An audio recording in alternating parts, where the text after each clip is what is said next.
What is up, my peeps? Joshua Smith here with another GSD Mode interview. Every single week, we interview top real estate agents, top entrepreneurs, and straight top badasses that are dominating their space. These are people choosing to not live a life of mediocrity, but instead to go out there and create big, amazing, epic lives for themselves and their families. And today, guys, got another rock star guest on the show. This is a guest that's a good friend of mine. We're actually in the same market. And this dude's just on freaking fire, right? So our guest today, guys, got into the real estate business at the age of 25. Has only been in the business for about 5 years and went from, like we all start, right? No transactions, doing nothing, to $65 million in gross volume sales in 5 years. So the dude just slaying. He's got a team now of 17 agents based in Chandler, Arizona. And in addition to that, you guys, he's flipping and wholesaling 50 plus homes a year, also has a family, and just continues to kick ass. So really excited to have Tempelton Walker on the show, my friend. Thank you, Josh, man. It's an honor to be here. I've listened to you for the last 4 or 5 years. So to now be on the podcast means a lot to me. Yeah, no, that's awesome, man. I'm stoked. We before we hit the record button, we've been jamming for like an hour. And I'm like, yeah, we gotta hit the record button. Like we're going through, so much great content, man. Yeah, it's so awesome, man. I love interviewing and just rolling with people that are just on fire, man. That are kicking ass, that think different. And off air we had a lot of deep conversation about that next level and that drive. And how do you go out there? And a lot of people are thinking about 100 grand, 200 grand, 500 grand. We're like, how do you create billion-dollar freaking companies? And right, exciting shit, dude. But before we get into what you're doing now, because I really want to. The growth is insane. As I told you off air, like where you're at in your business is vastly ahead of where I was at that time in my business. And you're going to skyrocket past me very quickly. So I'm really intrigued on how you built this. But before that, dude, how'd this happen, man? Like how did you get into real estate in the first place? What led you at the age of 25 to jump into this space? So had a son at 18. I had a basketball scholarship to a small junior college up in Prescott, Arizona, Yavapai. My girlfriend and I at the time, we got pregnant at 18. So that kind of changed my life plan, right? Like I always thought I was going to go to college 4 years, get it paid for by basketball, and then, I don't know, do whatever. Well, my life kind of got spun on its head at 18. So I moved down here, tried to make it work with her. We actually have an amazing relationship now, but we share our son half and half. And I had to start working, like without a degree. So really the only way to make money was, in my opinion at that time, was sales. So I started selling different things, whatever. It was cars, hated that. I just went, all the sales jobs you think someone could have, I would have. And I've always been a high D at heart. So if it didn't vibe with me well, I wouldn't do it. I'd be like, no, not doing this. Which at the time seemed like a curse, but it really was a blessing because it led me to where I am today. My best sales jobs where I learned a lot was Nordstrom. I sold women's shoes at Nordstrom, which was a fun time, right there in Old Town Scottsdale. But Nordstrom taught me what culture meant and what service meant. Like they really taught me how you could create a culture. It's one thing to give great service as just a solo agent, but how do you create a culture of service throughout 5,000, 10,000 people? That's a whole different story, right? And I was all in on it. Like there was nothing I wouldn't do for a customer. So I learned a lot of that there. But then I moved on to mortgages. That's how I got into the real estate business. I was at Quicken Loans. That's kind of like a freaking, bro, you're on a dialer for 12 hours. And with the promise of riches, a lot of young kids, we've never made any money. Hey, you're going to make 6 figures, which was true, but you have zero life. So I realized I wanted to be in the industry, but I didn't want to be on that end. So I got licensed. I then pivoted to selling a multi-level marketing pill. I called my Aunt Cindy in Prescott, who's an amazing realtor. And I was like, hey, Aunt Cindy, I got this pill. And she's like, damn it, Temp, I don't want the pill. And I'm like, all right. And she goes, I'll make a deal with you. I'll buy your stupid pill, which is actually it was kind of cool, but I'll buy this if you let me pay for real estate school and you pay me back on your first deal. I was like, cool. As long as you buy the pill, I need this $200. So I just took to it though, like a moth to a flame, man. Like I came out the gates hot. Like I teach on this now. And I did 3 things really well. I'm a realtor. I'm excited about it. And I want to help you. I just made sure anybody in my world knew that. I'm a realtor. I'm excited about it. And I want to help you. And it was genuine and it was authentic. And that's how I shared it. And friends and family, and just so thankful they used me early. And that's the first time I ever made real money. And like, I was like, okay, Like I think the first, like my second month, I made like 17 grand. And mind you, I've never made more than like 50 grand at this point. And I was like, all right, this is what I'm doing. Like I'm all in. So that's kind of the story. That's kind of like the origin story, I guess. Yeah. So no, I love it, dude. So, all right, man. So you get licensed, right? You got those three things you talked about. But dude, like 2 months in to put 17 G's in escrow. I mean, your first, I mean, we all know the stats, right? 90% of realtors drop out in the first 3 years. Your average first year realtor makes less than $10,000. Like, dude, that's almost unheard of. Like, I mean, you hear about the agents that may be in it for 6 or 7 months because it takes time to build that pipe. But, walk us through, what those first few months look like. Like, how do you put 17 grand escrow 60, 90 days in the business? Kind of. Dude, again, so I just started raising my hand. I literally remember making a video about my realtor key. I was so genuinely excited. I was like, you guys, I have a key that will get you into any house. Like, this is unreal. Like, I can get you into homes. Like, let's go. Like, I was making videos like that where I was genuinely just so excited to be doing it.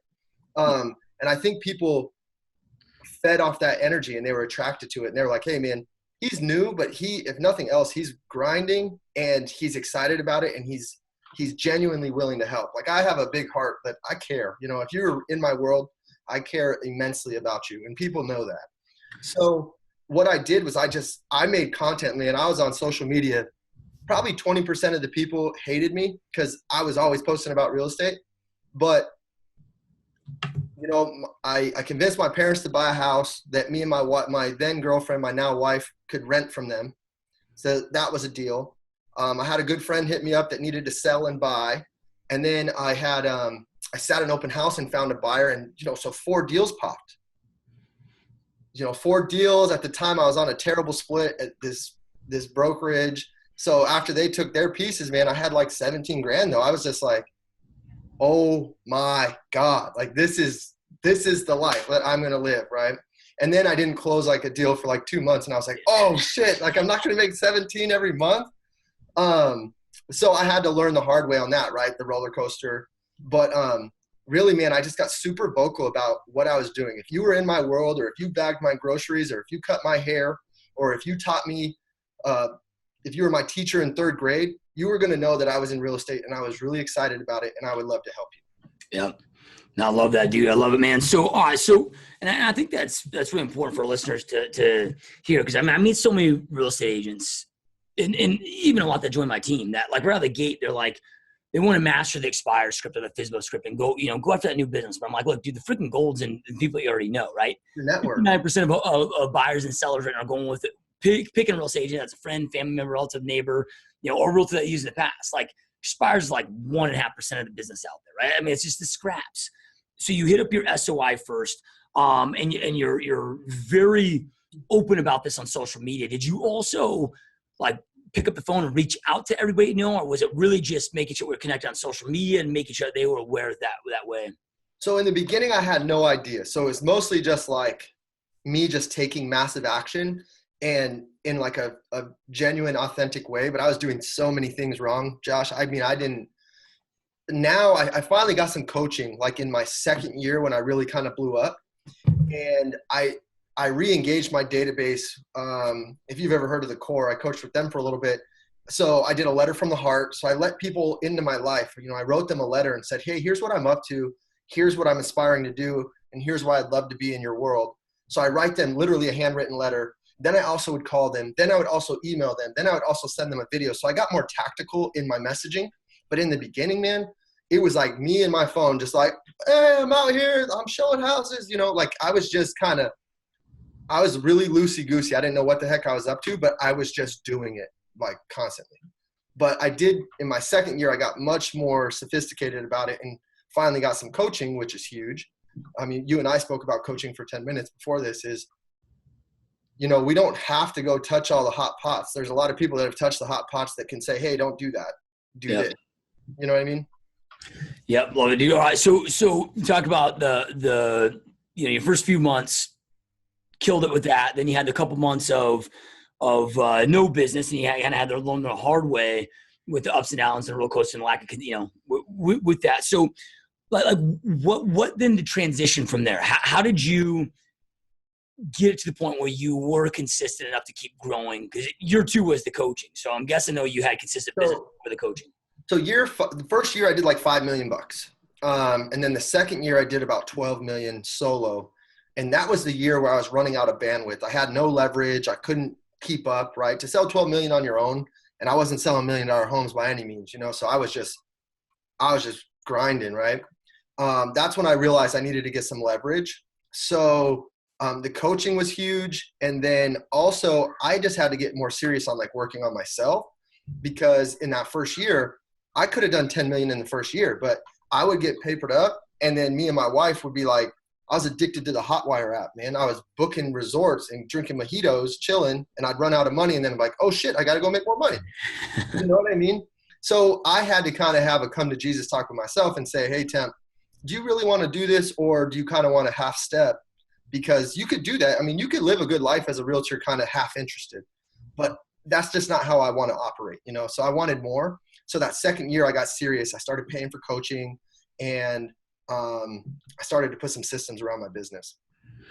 All right. So, 5 million first year, insane, dude. Right. So, and then you over double that. So at those first 2 years before you got to the point where we started dialing your systems and whatever, and the reason I really trying to go deeper into this is, you know, right. Like, what the heck was I doing? Well, but you were like, hey man, yeah, I'm making 12 million, doing 12 million gross volume a year. I'm kind of half interested. I mean, I know a lot of real estate agents working 100 hours a week that would give anything to be doing $12 million a year in production. You know, that's what, you know, 400 grand a year, 300 grand a year, whatever, that they'd be making as individual agents. And, you know, and I know, you know, you grind your ass off, right? But it's, yeah, I mean, can you give us an idea of what were you doing to make that business? Was it still sphere of influence? You know, so let me dive deeper into that. So I started to create the buckets, right? So I had the SOI bucket that I was going to love on through the core coaching tactics, which was going to be a letter from the heart, evidence of success, and then a birthday, like a VIP top 50 birthday program, where if you were super special in my life, you were going to get acknowledged on all the important dates in your life. Because if you run that correctly, that should lead to 1 referral per person. And if you have a VIP top 50 list, some are going to send none, but some are going to send 2 or 3 referrals. But if you really run that list correctly, that should be 50 deals right there. So I got serious about the SOI, more tactical. But then I also got committed to open houses, because I didn't want to work the phone so much. I mean, I would try, and I had mojo, but like I was at a brokerage where no one else was really like doing that. So I'd go in and I just had no guidance on it. So I just defaulted to like, you know what? I know I can go put signs out. And once I meet people, I'm charismatic and I'm genuine and I'm caring. If I can get belly to belly with people, I think I can connect with them. So I know, I mean, I have a client to this day that I met, you know, they let me, this is big on limiting beliefs. I didn't think I could sell homes like this yet, but she let me sell her $500,000 home, and I sold them a $500,000 high rise. And I was brand new, didn't really know what I was doing, but I believed I wasn't qualified to do that, but they had all the belief in the world in me, right? So open houses was huge. And then really what I did, the third piece, so you got your sphere of influence bucket. Then I had my open house, which is kind of like my sweat equity I had to put in, my prospecting. And then I started spending money on my business. Like I had to learn all my money's not mine. Some goes to the government, but also more importantly, quite frankly, is I started taking 20% and buying. You know, so really what I did is I was like on a secret phone call in the other living room so my wife wouldn't hear, asking Zillow for $5,000 of spend, which I didn't quite have at that time. And I was like, yeah, I'll take 5,000. Cause I went from like 500 a month and I was like, you know what, fuck it. I'm going all in. I'm going to do 5,000 a month, and I'm going to make a commitment to myself that if that phone rings from Zillow, I'm going to freaking grab it. And that turned into like 200 G's in commissions, which kind of gave me the capital to start T Group. Yeah. So those were the 3 buckets: SOI, open house, and then being diligent about taking my money and not going and blowing it, reinvesting it in my business. Those were the 3 main catalysts. Yeah, no, I love it, dude. And I know that you've been in the boot camp, so you've heard me preach about this, but it's, you know, so many real estate agents try to go out there, they try to do a dozen different things or 100 different things. It's like, man, success isn't doing a few things thousands of times. And, you know, it's like hitting that SOI, Yeah, right. Then 2 of the lead sources. And like today, I look at this, like we hit our SOI hard. Last year, 653 homes sold, but all we do for new business, dude, is open houses, Facebook leads. Like, dude, I can't even fathom adding a third thing, even with our production. Yeah, right. Just going so deep into those and being consistent with them. And I love it, dude. So then, all right, man. So you get to the point, 12 million, right. But you decide to fully commit, Right. going into your third year at this point, like into your second Yep. year. And that's when you're building your system processes, start growing your team. Like, kind of walk us through what happens then. Like, what was that phase So, that led to the team? so I call one of my best friends who still works with me today, Brandon Slevin. He's up in Colorado, and he had an interest in real estate. So I call him and say, hey, man, I got more buyers and deals than I know how to handle at this point. Move down here and help me. And he's like, we've always talked about it, man. I'm all in. So he moves down. So it started off with just me and him in this little office that was like the size of a closet.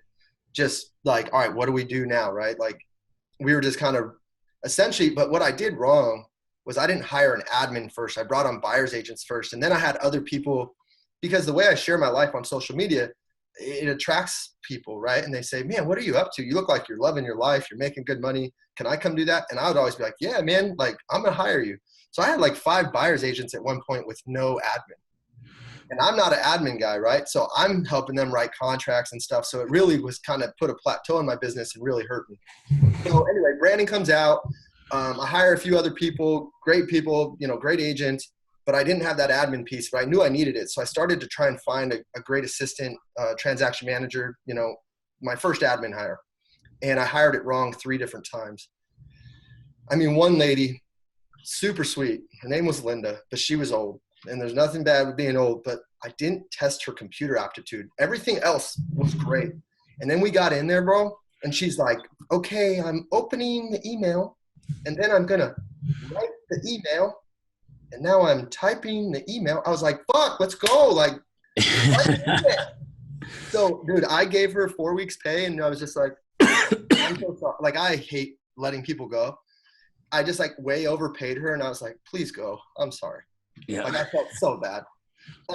So I hired wrong, man. But Shauna came on, who's actually Brandon's stepmom, and she's now my director of operations. She came on as an agent, and quickly just saw those S&C qualities in her on the DISC assessment, and I was like, I need you to help me run this thing. So pivoted her to operations role. And that's when we started to get better systems and processes, because I can attract people. I can attract business. I can attract clients, agents. But then it's like, what do we do with all of them? So once I put her in that role, we started to look more like a company and not just me willy-nilly around. And that year had a lot of highs and lows, but we did like 30 million. And we were like, okay, cool. We're on to something. Yep. Love it, dude. So yeah, and I love that you brought up the mistake of not hiring the admin first, dude. Because I mean, and I get why agents think that. Oh, I got an abundance of leads, I'll just have agents work these. But I've never met an agent. Now, luckily, I hired an admin first, and it was on accident. I didn't do it intentionally, but I mean, I did, but I didn't. It wasn't like I knew to hire an admin first for agents. I just was looking for that help first. I didn't even think about hiring an agent, right? At that time. But everybody that I know that's done that, I know a lot, dude, have all lived to regret it. Oh man, right? it was painful, and I wasted a lot of money. Yeah. So if you're an agent listening to this, find that great support piece before you start trying to get more bandwidth on buyer's agents. Yep. No, I couldn't agree more, man. Yeah, because like as you said, and it happens every time like clockwork, man. If you don't hire that assistant, you become it. Yeah, right? And I'm not good at that role. So not only am I now the assistant, but I also suck at it.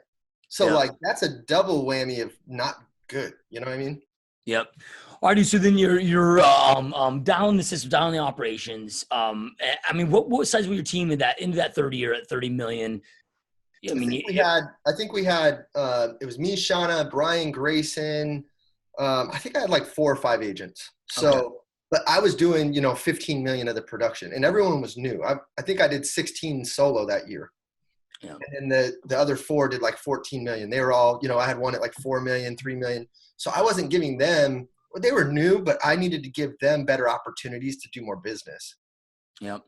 But I think it's important too, and you can correct me if I'm wrong, at least in your experience, but like one mistake I see for a lot of team leaders is they allocate too much time to their agents up front. And what I mean by that is because in the beginning you hit a threshold. It takes some time to hit a threshold where the revenue coming in for the agents can cover your overhead. Plus, at some point, like if you're going to stop production and give them all your time, you got to also have a salary associated to that. And I see so many real team leaders, dude, they're giving 80% of their time to their agents, training, whatever. They stop their own production, and it just crushes their business. And it's kind of that time allocation where it becomes a delicate dance, like right now, you're probably at the point where you don't even need to produce, right? But there is that delicate dance. Well, man, and that's been something, and quite frankly, man, I'm still in the dance a little bit, right? Because as we've grown, I'm at, we'll probably be at 20 agents on the team by month's end. And giving them, I don't need to be in production anymore, but quite frankly, my P&L is so much more beautiful when I go sell a few homes because it's like 100% revenue. So this year I think I've sold like 30 homes this year already. But I've leveraged it out, right? I can't even write a contract anymore, quite frankly. But when I can do 100% deals, it keeps me profitable. And I think that's where a lot of team leads get in trouble is they try to get out of production too soon. And like right now, man, I'll grind. Like I don't mind the work. So it's like, if I need to go do 50, 60 deals solo to make sure that I have the revenue to let this company grow appropriately, then I'm going to do that. But do I want to be out of production? Yeah, or can I just focus on my investment side more, which I'm sure we're going to touch on? Yes, that would be great. But right now, man, if I can still sell 2-3 homes a month on my own, and granted it's leveraged, I'm not out showing these homes, I'm not writing the contracts, but that's 100% revenue to my P&L. It's big. But when I take away from that and then I'm all just coaching, man, the P&L gets beat up. I'm like, damn, like, after splits and everything, there's a lot of revenue gone. So I'm still in that dance, man. I'm still learning every day. Yep, for sure, man. So then, but you got your agents now, doing the 120, and as you keep adding, right, like you just there becomes that company dollar that comes in where it keeps adding. It makes sense to transition out. But like you said, man, so many, and I get it. I'm sure you have that feeling. I know I was there. Where like, dude, the last thing I want to do is work with another freaking client. Like you want to get out so bad, but you got to take the time and be fiscally responsible with it. Because dude, you guys are recruiting fast. Like, what do you, like recruiting can be tough, dude. And I see so many team leaders and broker owners struggle with it. Like, what are you doing to attract these people, to recruit these people? I mean, are you intentionally doing it, or are you still just because your personality and your charisma, people coming to you? So I just share my life, I share my life on social, which I think I probably, I don't run like I'm not the typical realtor business page, right? Like I just share my life. I share my beautiful wife, my kids, I'm walking a flip. I share the math on, how you do this. Oh, I acquire this. So I think people just get naturally attracted to that. And I get a lot of messages, man, where people are like, hey, can I have some guidance? Can I have some help? Can I have an opportunity? And if they're the right people, I just say, great, man, let's figure out a way to make this work. So I think it's just still me naturally attracting. I mean, I run a few promotions on Instagram and on Facebook here and there, which has brought me like 2 agents, but the majority of my agents come from the industry and then also having a good reputation in the industry, treating people well. So vendors, title partners, lenders, when they have an agent who's looking for something, a lot of them say, hey, you should go talk to Temp, because he's got a good vibe going on. And if it's a good fit, great, I'll bring you on. And if it's not, I'll try to recommend you to someone I think you're going to work better with. Yep. Well, so now, 3 years into, you're running a team now, 5 years in your business, but 3 years essentially running a team. You talked about the mistake with the assistant, whatever. Knowing what you know now, like what advice would you give to somebody that's looking to grow their team or scale their team? Like, because it's easy to talk about all the successes, right? But like, what were some like those shit, man, maybe like almost devastating mistakes that you made, those failures, learning curves, whatever you want to call them, that you fixed now, but you would give anybody that's in that position that you started at 3 years ago, that you'd be like, dude, don't do these things? I would say lock yourself in a room for a week and hire a consultant. Do whatever you have to do. I don't know what that is. Pay some money, do something, but make sure you have systems and processes in place sooner. right? Because I've been building all this on the run, and I just wish so badly in the beginning I would have just taken a quick break and laid a really beautiful foundation to build this house on.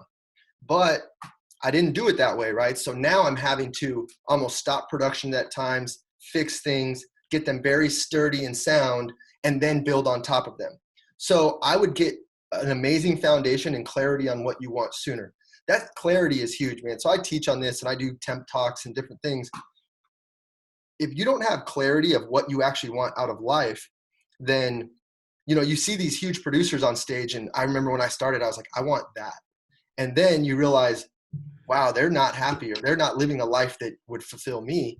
Why am I trying to build what they've built, right? So get clarity on like your life plan and then build something around that rather than just like go sell more homes, go sell more homes. Well, what does that actually mean for you, like, and your family?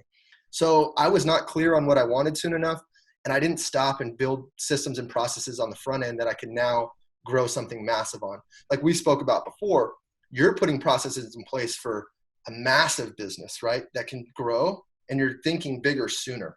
So that's what I would do. Think bigger sooner, get clarity, and have systems and processes that are already build the 10-lane highway before, you know, build the 10-lane freeway, even when you only need the 2-lane highway. Because now when those cars are humming, or those agents, you have the capacity to service it. Yeah. Love it. Couldn't agree more, dude. And then, so when you talked about those buckets for your sources, sphere of influence, open houses, and Zillow, do those still look similar today as far as your residential business, not the flipping business, but, or is that transitioned? It's transitioned, man. It's a great platform when you're solo and you can really control the lead. But if you're going to scale, it's too expensive to feed 17 agents on Zillow. It's not possible. So we still spend a little bit with them, right? Like, but we've gradually gone down. I mean, at one point I was spending $8,000 a month with them, and then I went to 5, and, you know, we're transitioning out of that. Now we're mostly Google pay-per-click and Facebook ads. Yeah. And my cost per lead went from 120 a lead to now I'm at like $13. My average Google pay-per-click lead and my average Facebook lead, you know, I could get that down to 50 cents, you know, depending on what ad I run.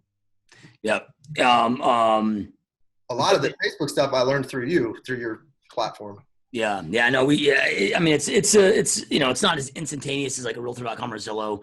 I look at Realtor.com and Zillow as like the modern day sign call. It's kind of replaced the sign call, right? Really, you know, like the Zillow for me, it was more people willing to like go look at a house and write an offer. Yeah. My Facebook ads don't really do that. But if you have a good incubation system and a good follow-up system, I mean, there is gold in there.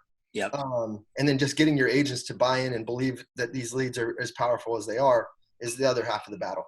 Yeah, no, I agree, dude. Yeah, it's one of those things where it's, you know, instead of the Zillow or Realtor.com being instantaneous, right? Like, seems like Facebook or 6-7 months. But if you go through that nurture process, I've never seen a better return on marketing. Like, we're at a 21x gross return on Facebook. It's freaking stupid. No, it's right? Crazy. And then also like just running like sub ads for my brand. So like anybody in my database, I run like a Christmas campaign to them where only they're seeing, I'm just doing branding things for pennies on the dollar. You know what I mean? So there's just so many cool things inside Facebook that you can do for not only lead generation, but also just like brand awareness. You guys still attacking open houses? We are. So what's tough though in this market, as you know, our inventory is selling super quick. So it's like, man, we have this really great listing that we want to hold open. Then we sell it in the first day or two, which we'll still hold it open. But once it's UCB on MLS, it's just a little bit slower traffic. Yep. Love it, dude. So then, I mean, so this in transition and pivot, I'm curious how, and, you know, I get as a realtor, you're exposed to so many deals and whatnot out there, but how the whole flipping and wholesaling start? Okay, so I had this little duplex. One of my best friends, his name's Kevin LaTurner. He's from New Mexico. He moved out here. He was at the office I was at that time, and he was doing what I had no idea at the time was off-market business. And I'm like, what the hell is that? Like, what's off-market business? And I didn't realize I was doing it the whole time. I was bird dogging for investors. You know, I was really good at finding deals on MLS. I sent it to this guy who made it seem like he was doing some science project when really all he was doing was moving it to an end buyer. And I was like, I can do that. So anyway, I had this duplex and my buddy told me what it was. And he goes, man, why are you going to put your sign in the yard for an $80,000 duplex in the hood? He goes, contract that and, let's try to sell it. So I just, as a licensed agent, you really got to disclose. So I said, hey man, how much do you want for this property? I can list it for you, or I can just be the buyer. And he goes, dude, I need 80,000 cash. If you got me that, you're good. And I'm like, all right, I'll give you the 80 cash. But I'm going to try to make a profit. I'm either going to sell this contract or flip it. Are you okay with that? And he's like, yeah, man, if I get to 80 in the next 7 days, I'm good. So I contracted it and then I sold it at 100,000 to an end buyer, someone who wanted the cash flow. So what would have been like a $2,000 commission ended up being $20,000 in revenue. Doing that once will get you motivated. I was like, what? So I took off my realtor hat, and honestly, most of the time now I'm wearing my investor hat instead of my realtor hat. I'm so blessed to have Shauna, my director of operations, who really makes T Group kind of click. That's my traditional side. And I just go hunt for deals all day, every day, and then coach and motivate my agents. So anyway, man, as soon as I found out how much revenue was on the off market side, I was hooked. So that was my first deal. And then I just I'm a huge reader. I didn't get to finish college. So if I'm in the car, I call that the University of Tempelton. There's a book or a podcast on.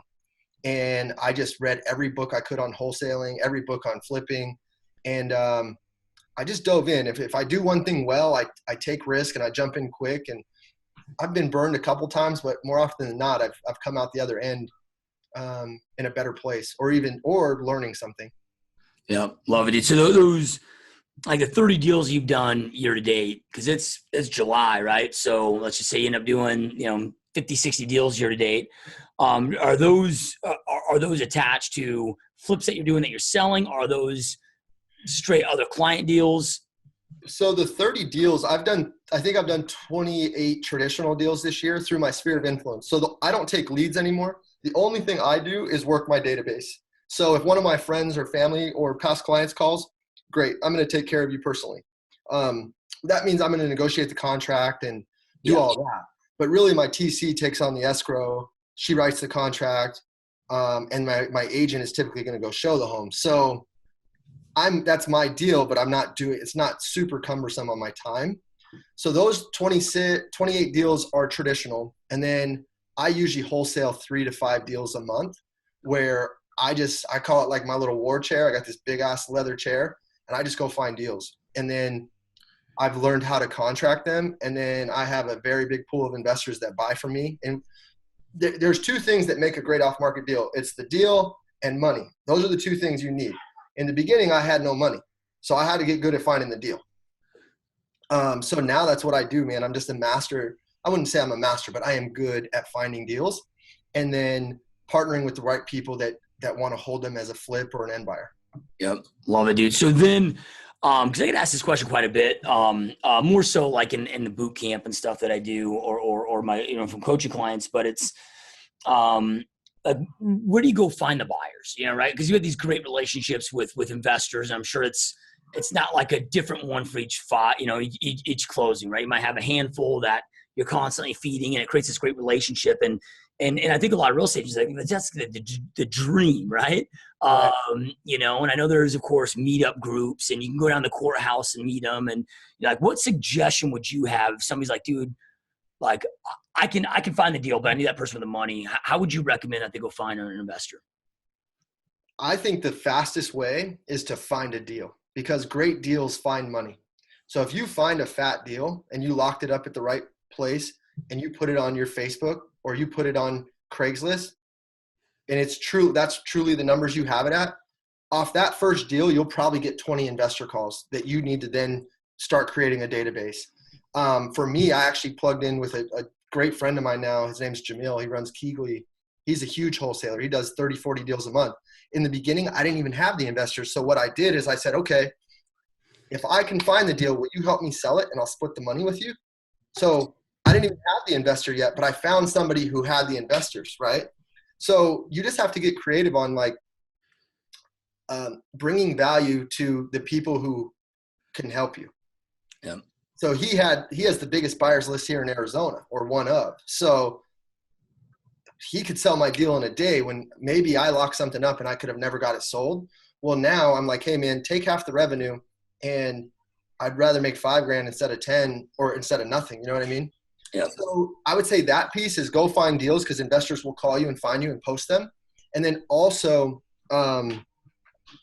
go to your network again, friends and family. I mean, I have my last house that I bought, everybody. So now the same way I share that I'm a realtor, I also share that I'm an investor, and I can show people better returns than the traditional market can. And if they're ever interested in that, I'd love to help them.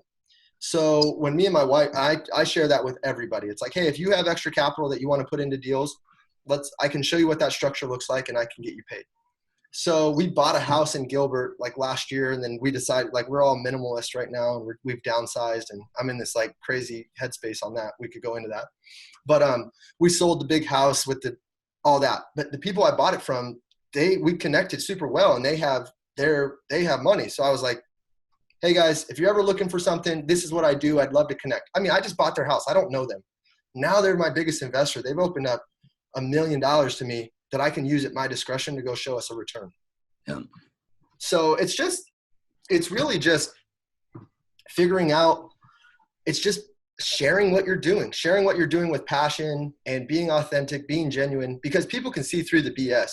If I was trying to pitch that and I had never done it, they could tell, right? But I got confidence, I got educated, and I said, hey man, I feel confident that I could show a return on your money. And now I have $1 million of theirs that I go use every day. Yeah. Well, and this is where I think, things like you're talking about of sharing so publicly on Facebook is an example of, because we don't always know, but that person you bought the house from, you pitched, you tell them that you can help them, right? They go on Google, they start Googling you. Right. And if you have a Facebook, right, everybody's going to see it. They're going to be able to see like, well, shit, dude, this guy's legit, man. He's out there doing this 4 or 5 times a month, right. So they allow them to do their due diligence and lock it up. Exactly. And hey, I'm plugging in my computer real quick just because it's at 6%. I don't want it to die. Sorry, Josh, 1 sec. Yeah, you're good, dude.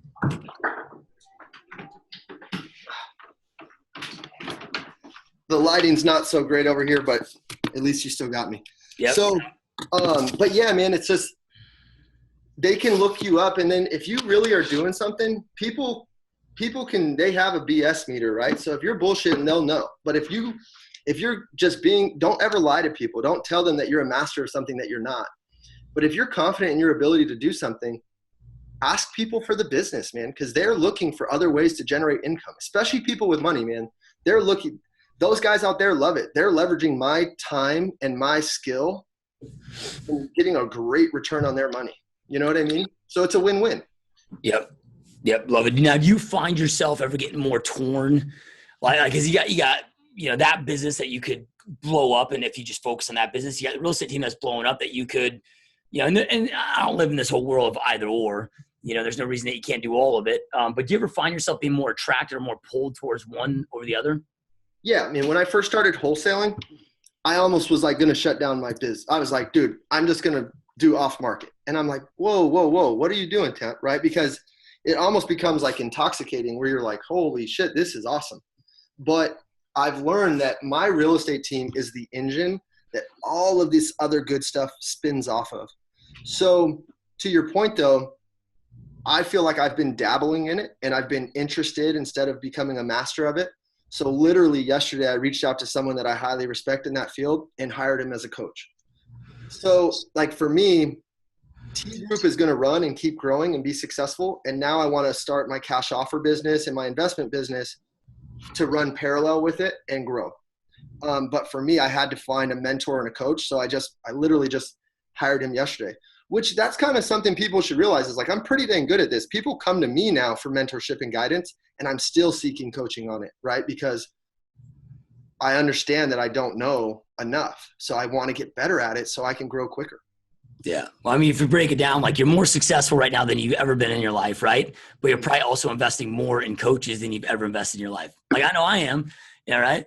Dude, I spend like some people's salary on just coaching. Yep. And but the ROI is infinite, man. Like you find the right coach, I coach with Bill Hart. He has given me so much clarity, and that's $1,000 an hour. And that $1,000 has brought me more return this year than some of my other things. You know what I mean? So And when you're the team lead, you have no one to answer to. You know, I have to answer to my God and my wife, but it's nice to have a coach that I'm accountable to. Yep. Agreed. Love it, man. So you brought it up, and I can't help but not ask, dude. But you talked about the whole minimalist, which I love, man. I mean, I had a mentor of mine years ago. He looks at me, he goes, "You know the difference between me and you, Josh?" I'm like, "No, what?" And he goes, "I'm actually truly rich. You're just trying to convince the world that you're rich, you know, right?" And I look at him, I'm like, fuck, it was like a dagger, but I'm like, you're right. It probably stung a little bit, right? And he's like, dude, and this guy, you know, this dude's bringing in 60 mil a month that he makes, you know, right? Or I'm sorry, on a yearly basis, but the dude's a player, right? I mean, broke down like $36,000 an hour, like the dude's a legit. And he's like, here's what you got to do.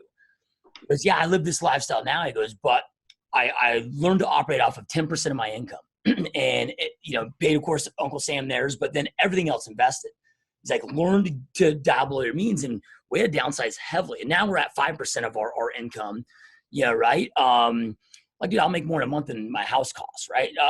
But it allows you to go out through those other things. And you know, is that somewhat of what led to the pivot of you doing this? So you can go out and create true wealth, or what's led to this? So yes, I love personal finance. And I think every person has to go through it in their own rate, but like in year 3 or year 4, when I started making kind of real money, we went and bought a silly house with, like, my hot tub had flames and it was 12, you know, like all this stuff.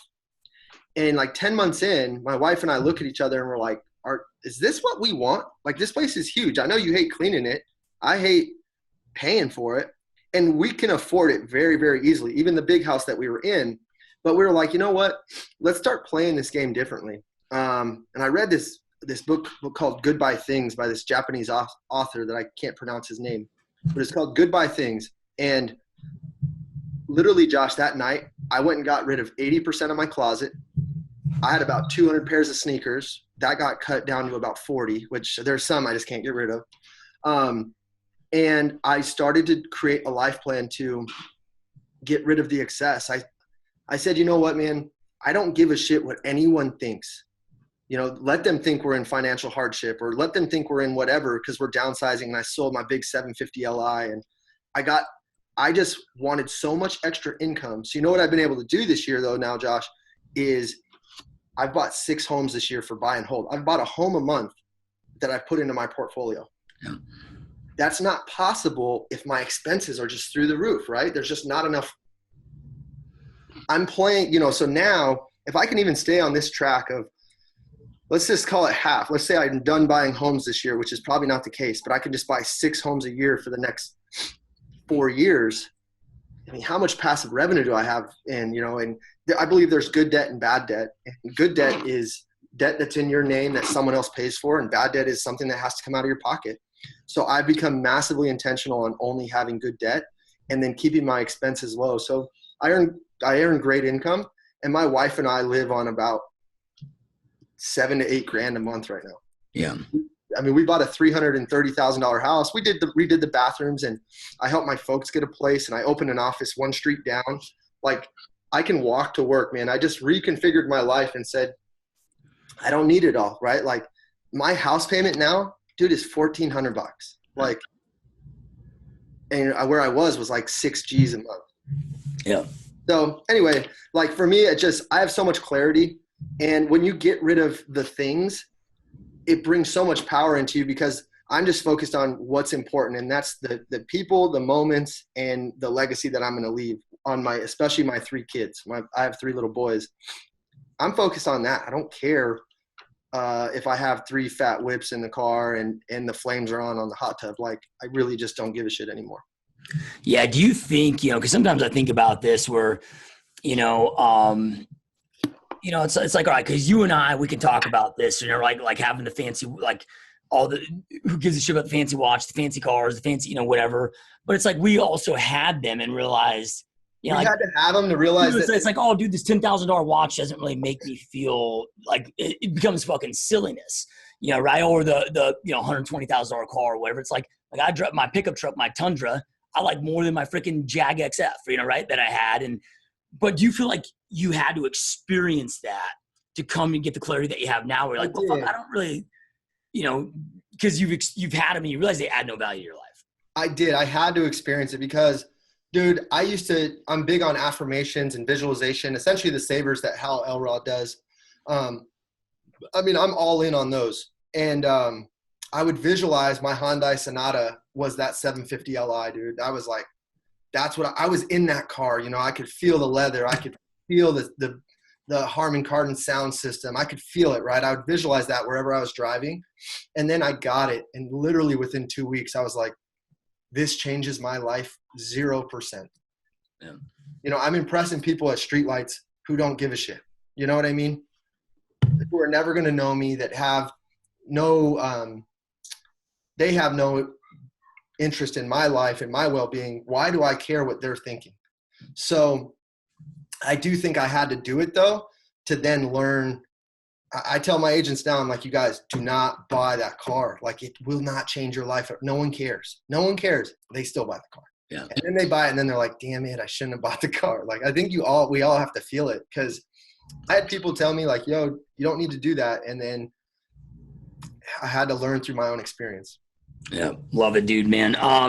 So do you, like, what do you, it's kind of a hard question, because you got so much growth going on. There's, so many great things going on, and it's, but do you, like, what do you see all this going? Like, do you have like a vision that you have? Because you are, obviously you're very intelligent, right? You're very freaking driven as hell. You've got a, awesome personality. You can tell that you're kind of that servant leader, if you will. Like, just here talking, I can see like be Matt, like one of these guys just on stages, coaching, firing people up. Like, where do you see all this taking you?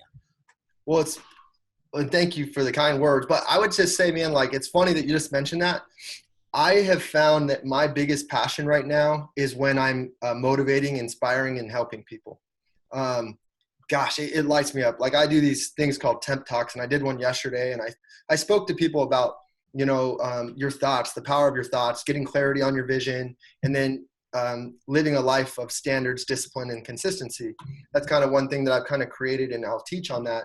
So I would love it, man, if in the next 3 to 5 years, I was filling auditoriums of people that I could genuinely change their life and help them. That would, my heart, like, I could go to the grave knowing that, like, man, I made an impact. I don't want it to be, man, that guy made a bunch of money. He sold a bunch of houses. Like, who gives a shit? I want to help people. So that's first and foremost. And then I also, like, I have segregated lanes that I'm really focused on. So that's the business piece, right? Like, that's my legacy that I want to cultivate for myself. But then, what do I want my financial life to look like? So I have very clear goals on what I want that to be. I would love $25,000 of passive income a month, because at that point, coming from assets that I can hold long-term, that are tangible, because if you can't live well on 25 G's a month, I'm all for, like, hey, go do what you got to do, make more income, and that's great. But if you can't live well on 25 G's a month, you're an asshole. Yeah. So it's like, that's kind of my freedom number, where at that point I'm working because I'm passionate and I'm choosing to, and not because I have to. And then I also have very clear clarity. I coach all my boys' soccer teams. I spend a lot of time with them, and I've gotten really good at saying no. Like, if it's not in alignment with my kids and my wife, it's just probably not going to happen. Yep. So hopefully that kind of answers it. But man, I would really love to speak, motivate, and inspire people at a high level. Yep. Not love. What's going to happen, right? You're doing it right now on the podcast, right? And you're already doing it, but the success you're creating, dude, it's just going to continue to happen more and more and more, dude. People begging you to come speak, and that's dope, dude. So, I know we're getting long on time, but I'm really curious, dude, with all this going on, you talked about you gotten so good at saying no, which is so important, man. So many people waste so much freaking time on just bullshit that doesn't matter. Can you walk us through, do you have like a daily planning session that you go through, or reflection time, like you're just in solitude, where you can create that intention and make sure that you stay that focused? Because with all this you got going on, I'm sure you're pulled in 1,000 different directions every day. I am, man, and I was getting overwhelmed by it. So I've really, I have found the power of meditation, and I'm not great at it, but I just use an app called Headspace, and I do these guided meditations, sometimes 3 times a day, but I at least usually hit it once a day. My poor wife, man, she has to hear she has to hear me she has to hear this, like, it's like an Australian accent talking to me, guiding me through this meditation. But that has been huge for me to get clarity. And then also I just have to, like, to your point about saying no, dude, I'm kind of, bring me back on the question. Cause I'm like ADHD. I got on a different train of thought. Yeah, no. So it was, how do you stay focused? How do you intentionally know to say yes to, no to, when you're going through directions? And do you have a daily planning reflection session that you go through to do it? My bad. Thanks for bringing that back. Okay. So I meditate to get clear. And then I also use a planner. A mentor and friend of mine named Todd Bookspan. He's a great lender here in the state. He has developed a planner called Win by Noon. And it's super simple, but it's just laid out to where I can write the 3 things I'm grateful for, my top 3 things I need to do that day. It has an actual calendar laid out. So every morning I take my phone calendar and then literally write it in there. And then it has a place for notes and then a to-do list. And then, did you win your morning? Did you exercise? Did you do those things?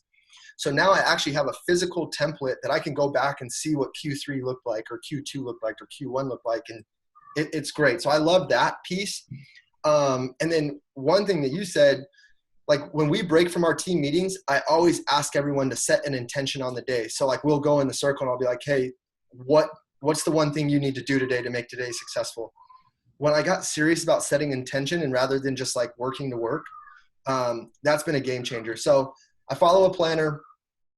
I hit my morning routine is that has to happen. I pretty much just follow the savers from Hal Elrod. And then I've set I've set standards in my life. Like, a lot of people want to meet with me now. And this is going to sound not the greatest to say, but if I feel like I'm reaching up, I will go to you. I will take the time to get in the car and go to you and spend, like, if you said you wanted me in your office today to do this, I'm driving, right? I'm going to be there. But if it's a newer agent or someone that is asking for my time, they have to come to me. They got to come to my office, and I'll take 15, 20, 30 minutes and meet with you. But man, I was driving to all these meetings that didn't really matter. And I was wasting 3-4 hours a day, and I was making them productive because I'm listening to books and podcasts, but man, I was killing my day by doing that. So I've had to set some standards around the way I operate and who I operate with. And I'm happy to be with anybody, but you got to come to me. Yeah. Love it, dude. Love it, man. So, those that are watching and listening, dude, if they want to follow you on social media, see what you're doing, which I highly, highly suggest that they all do. If they want to see the Tim Talks that you have going on, like, where's the best place to do that, dude? And just to continue following you. If you just want to follow my life and my business, I would say my Instagram handle, The Tempelton Group. And Templeton is Templeton. So The Tempelton Group. If you follow my stories, I kind of share my life all day. I was sharing before this. I was talking about I was going to be on your podcast. And after this, I'll probably talk about how the podcast went. I just kind of share. It's almost like a mini vlog on there. And then also Tempelton Walker on Facebook. It's a public profile. I share a ton of stuff on there. I literally just got a client who's an NFL player. He found me on Facebook. I was like popping lock into a Usher video, like just doing a goofball. And he was like, dude, I wanted to hire you as soon as I knew you could groove. I was like, all right, cool. So, I'm just myself. So Facebook, Instagram, and then, my email's templeton@tgroupaz.com. And dude, you have a big following. I don't know if I should put the cell out there. Right on. Those watching us, we'll have all those links below so you can see those and connect with Temp right away. So, man, those that are watching and listening, dude, are here for a reason, right? They want to go out there and create an amazing, epic life like you've been able to do for yourself, man. And I know that you were talking off air, like you didn't have the typical upbringing. You didn't know all the right people, didn't go to all the right schools. You didn't, have the right education growing up. You didn't, right? Like if you were to look at it from a societal standpoint, it's like the cards weren't stacked for you to go out there and freaking crush it to the way that you are. And, you and I, like half our bodies covered in freaking tattoos, and it's kind of the opposite of what you typically see out there. But with that being said, man, you went out there and have crushed it and continue to crush it. And those watching and listening, dude, they're here because they want to do the same thing. Do you have any last words of inspiration or advice that you'd like to leave them with so they can do exactly that? Man, I would just say think bigger sooner. And we spoke about that off air, but do not put limitations on yourself, and especially don't let any other people out in the world put limitations on you. Because when you get serious about your own self-development and your vision, and you have clarity on why you're building something, man, the sky's the limit. So I would just say think bigger sooner, and get serious about if you're a realtor or if you're a business person, you need to encompass that at all times. If you're getting a haircut, make sure that dude knows that you're a realtor and you'd like to help them. If you're buying groceries, make sure that cashier knows that you're a realtor and you'd like to help her. If you got a flat tire and the AAA guy comes, make sure he knows you're a realtor and you'd like to help him, especially in the beginning, right? Like, I don't do that as much anymore because I couldn't even service those clients. I mean, I still do, and I would pass them to my agents. But if you're new and you're trying to get on your grind, man, you got to be loud. And some people are going to hate on you. Fuck them. Dude, you got to be loud and just wear that shit with pride and be like, you know what? I love what I'm doing. I'm excited about it. I'm coming from a place of service. Who can I help? If you do that, man, I get chills right now thinking about it. You can do anything. So that's my advice.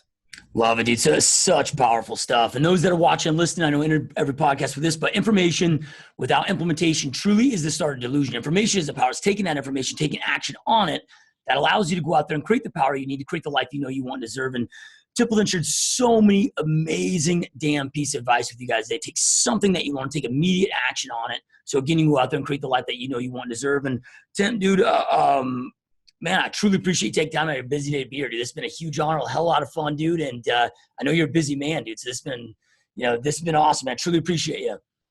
Man, thank you for having me. I woke up bright and early on this one. I was like, man, I'm on Josh's podcast. Let's go. Yep. We're going to do it again, man. I can't wait to have you on a second time, brother. So I truly appreciate it. And you guys watching and listening, thanks again. Thanks, bro.